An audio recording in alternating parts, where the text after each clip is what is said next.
And now, it's time for another Dice Tower review with Tom Vasel.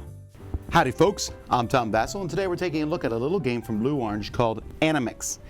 Animix is a 10-minute game in which you're building a grid of animals and then you are grabbing animals, trying to have the most animals of different types, and then also making those animals score as many points as possible. This is not a new concept. This kind of game has been around for a while. This one does it slightly differently. Let's take a look.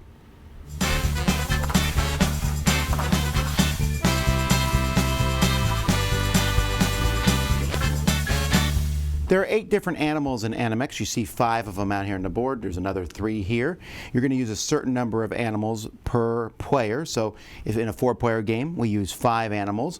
You'll shuffle all these animals together into a deck, and you'll put out a grid. Again, based on the number of players.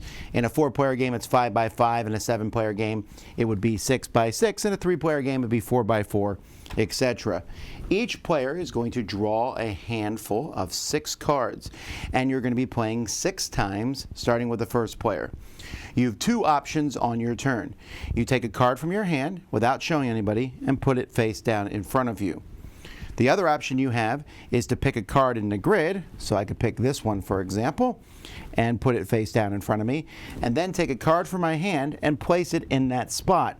Once I do so, I put a mountain token on that to show that it can no longer be moved. This continues till players have played all 6 of their cards. At this point, you're going to score each animal. Each animal scores differently, and the points for that animal go to whoever has the most in their hand. So if I have 2 wolves and no one else has any wolves, or the most anyone else has is 1, I score all the points for wolves. If someone else has the same number as me, we take the points for wolves and split them. Whoever has the most points is the winner. Each animal scores differently.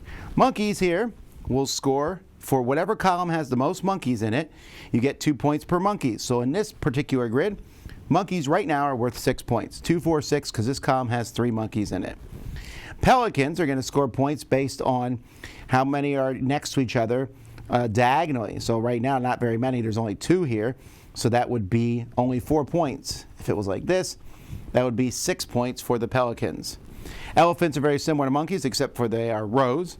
So the row with the most elephants is the bottom one. So elephants are worth 4 points in this particular one. Wolves are worth 2 points for each one on the outside of the grid. So a 1, 2, 3. Wolves here happen to be 6 points. A chameleon is trying to be next to as many different animals as possible, even other chameleons. So look, this chameleon's next to 3 different ones. This one's next to also 3 different ones. This one's next to 2, so 3, 2 points each. Chameleons are 6 points. You can see each animal could be maybe 10 points, so I guess wolves could be a lot more than that. Penguins score points for a big interconnected group. Lions are 11 points, minus the number of lions that are in the grid itself. And these parakeets here, or lovebirds, are worth points for each pair that exists. So if you have a pair next to each other, they're worth 4 points. And that's pretty much it. Whoever has the most points is the winner. The component quality here, really nice artwork, very simple symbols. Card quality is okay, but the whole thing looks really easy. It's bright and colorful. There's different animals, easy to sort out. Everything is stored in one of these really nice magnetic boxes. I love these. So it's not a big production, but it's a nice one.